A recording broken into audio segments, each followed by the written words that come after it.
Welcome back to the 2022 Optimist Asian and Oceanian Championship. It's race day 2 and it's starting a little bit hot. Right now it's 40 degrees Celsius, it's very light wind. The sailors has been waiting a little bit to go on the water. But don't worry, the race has started, they're out there having fun. But before we are going to the race and seeing more, let's meet some of the sailors.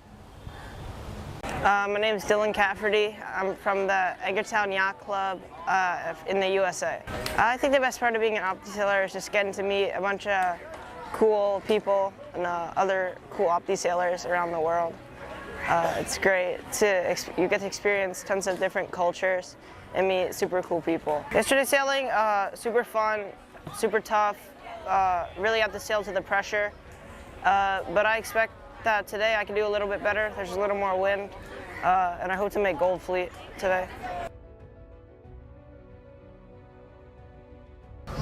Hi, I'm Shagun Jha. I'm from India, and it's a very big opportunity for India that the Asian and Ocean Championship is being held here. We are about 20 sailors participating in this championship, and we have over countries. There are so many countries participating in this championship. We are already excited to be here, and it's so much fun about this. Yeah, I have 3 medals in nationals, 2 bronze and 1 silver, and I have been at the World Championship in Turkey about July-June, and this is my 2nd international. There are so many countries, so many friends here about us. We all have 20 sailors here. We have the maximum sailors from India at here. At the 2022 Optimist Asian and Oceanian Championship, there's happening a lot of things and we're meeting a lot of people. And here in the race village, there's a lot of people doing a lot of things.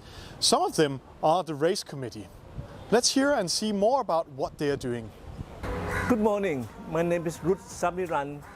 I'm the international jury from Thailand. We are here to provide the fairness to the event.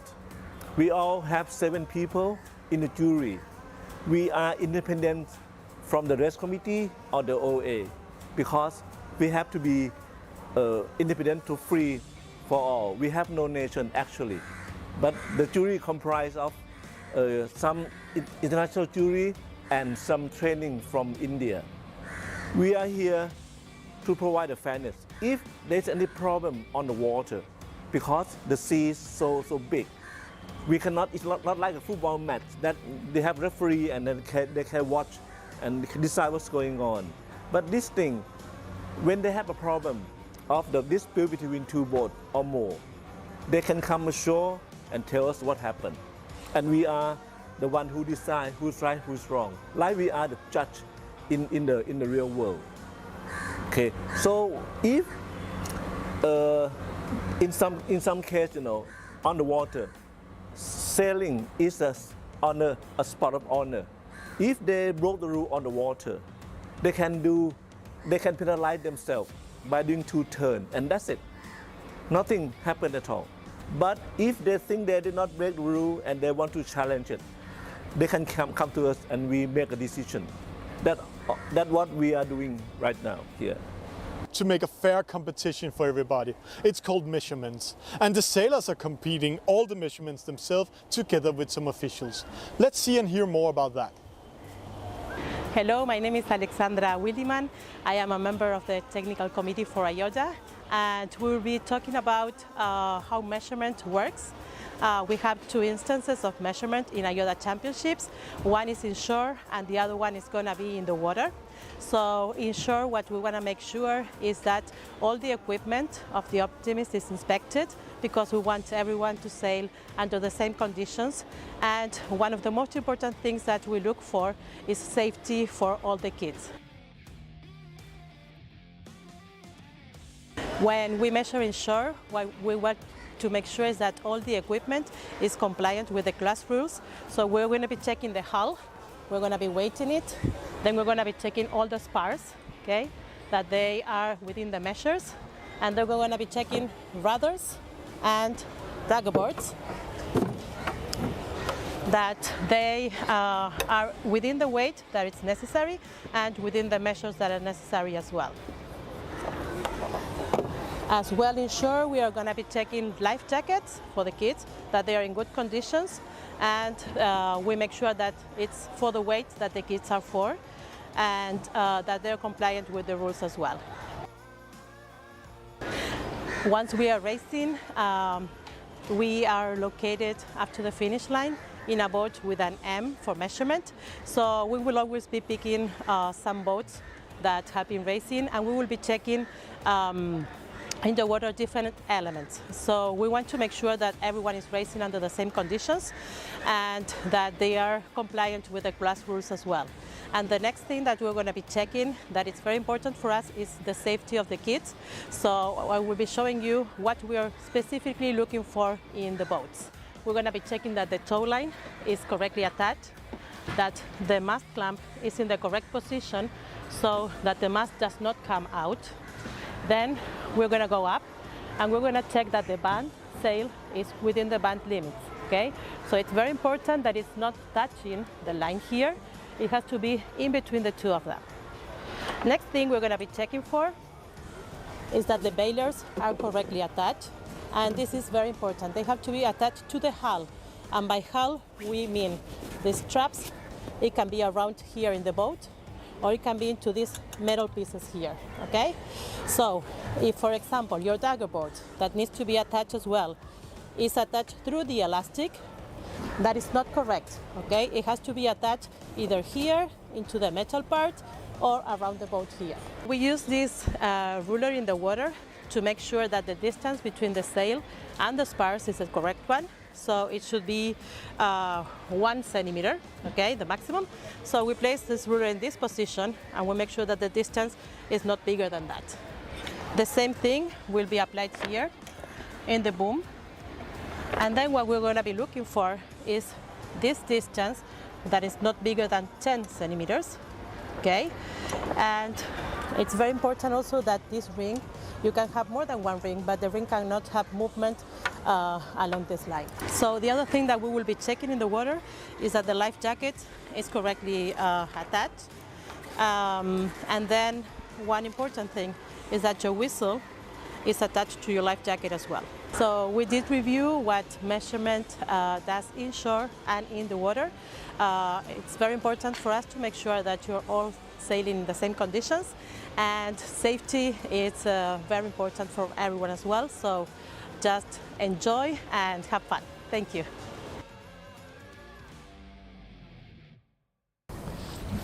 The sailors has been racing all day, so let's have a small highlight what happened in today's races. It's the second race day at the 2022 Optimist and Asian and Oceanian Championship. Race day 2 is also the last day in the qualification round. Today the sailors are fighting for a place in the Golden Fleet. It is the Golden Fleet we are going to find the winner of the 2022 Optimist Asian and Oceanian Championship. It was a tricky day for the fleets. The day started with hot weather and very light wind conditions. But during the day, the wind shifted between 2 and 13 knots on the water. Race 3 Yellow Fleet. Today's races started with 5 to 6 knots of wind. The wind shifted right, which gave a bigger fight at the committee boat for the positions and possibility to tack up against the wind and thereby sailing the shortest distance towards the mark. 4 Japanese boats had a good upwind leg and kept their lead towards the gate mark. Japan 3375 rounding the gate mark first and had created a gap of more than 50 meters in front of the second place. The leader chosen to go port side of the mark, where second and third chosen to take the starboard side. Upwind, Japan 3375 increases the lead to rest of the fleet. The Japanese boat kept the control and continued tacking in front of the followers. The other 3 Japanese boats was now 60 meters behind the leader, following each other. Girl sailor Japan 3375 won the race. Race 3 Blue Fleet started with the same conditions as for the Yellow Fleet, but the Blue Fleet decided to spread out on the starting line. 3 boats from Thailand did a great start at the pennant mark. Thailand 1643 was the first to round the top mark and leading with more than 20 meters to rest of the fleet. 4 boats with Malaysia 26 and Thailand 1265 was approaching the top mark together.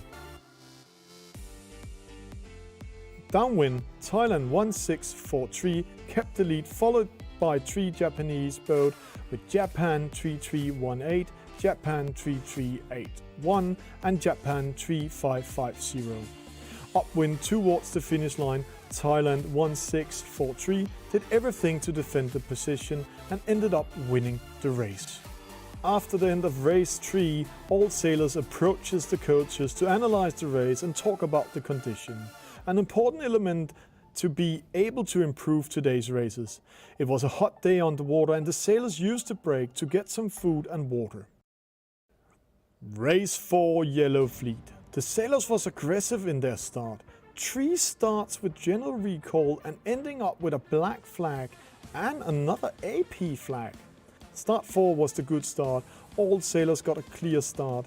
The favorite side was still in the committee boat end. But because of black flag, the fleet decided to spread out on the starting line. A good start by Singapore 466 in the pin end and Thailand 1695 in the middle of the starting line. Which one had chosen the best starting position? Approaching the top mark, a Belgian boat was in the lead, closely followed by a boat from Singapore and Thailand. It was Belgian 1219 rounding first, followed by Singapore 3281 and Singapore 466. The 3 boats made a gap to the rest of the fleet. The Belgian boat gained the lead all the way towards the finish line, followed by Thailand 1905. The boat from Thailand ended up winning the battle in the last 10 meters towards the finish line. Race 4, Blue Fleet. The sailors in the Blue Fleet decided to focus their start on the pin end side of the starting line. A very aggressive start with a lot of internal fighting for the best position. It looked like 4 to 5 boats got a yellow flag at the start. India 1672 got a good start at the pin end. Unfortunately, there was a general recall. The wind conditions has changed so much, so the race committee decided to move the pin end mark. Blue Fleet also ended up with a black flag. The fight was at the pin end mark where boats were in contact with each other. A lot of yellow flag in this race. Approaching the top mark, it was India 1690 followed by a boat from Thailand and UAE that looked around first. The Indian boat kept the lead, followed by Thailand 1265 and Japan 3381. The upwind leg was a hard racing for the whole fleet, which had to fight with light winds. After rounding the mark and going towards the offset mark, it seems that the wind was gaining. The 3 leaders were still very close and overlapped all the way to the mark rounding. Thailand 1265 went on starboard of India 1690 and starting throwing wind shadow at the boat. Because of the light winds, the race committee decided to shorten the race course, so the finish line would now be the gate mark. India 1690 was able to sneak by Thailand 1265 and Japan 3381. And India 1690 won the race. Race 5 was going to be set. And it was going to be a whole other type of race. The wind shifted to a bearing of 300 degrees and started to increase again. This changed the race course yet again for the fleet. To finish the qualification round, the race committee decided to do another race for each fleet. The race course was in the end shortened, and the fleets was starting with the black flag up. What was this going to mean for the fleets? Race 5, Yellow Fleet. To prevent a black flag penalty and thereby be disqualified from the race, the sailors took the decisions to do a safe start and was spread out over the whole starting line. This also made a clear start for the fleet. India 1116 rounded the top mark first, followed closely by Singapore 3281.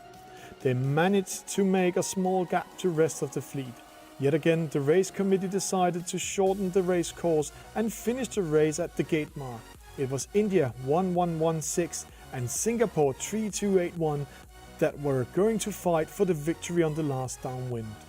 Singapore 3281 took the victory in front of India 1116 that came second.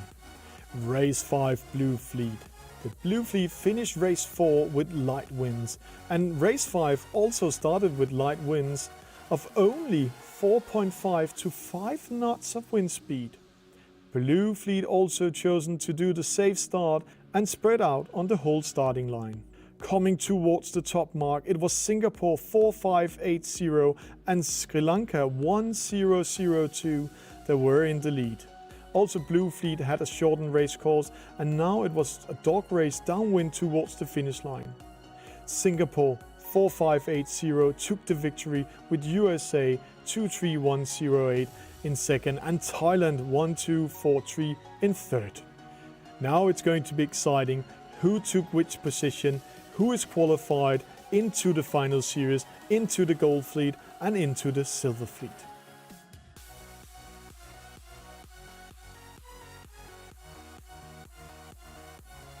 You can find the overall result on the official IOTA event page. Just go to https://2022 Oceanians.optiworld.org. I hope you enjoyed today's show. We are having a lot of fun here, and if you want to join the fun party, then go on this QR code and then you can join all the fun with us. Tomorrow is going to be a special day. It's Team Race Day, so stay tuned, follow us and see what happens.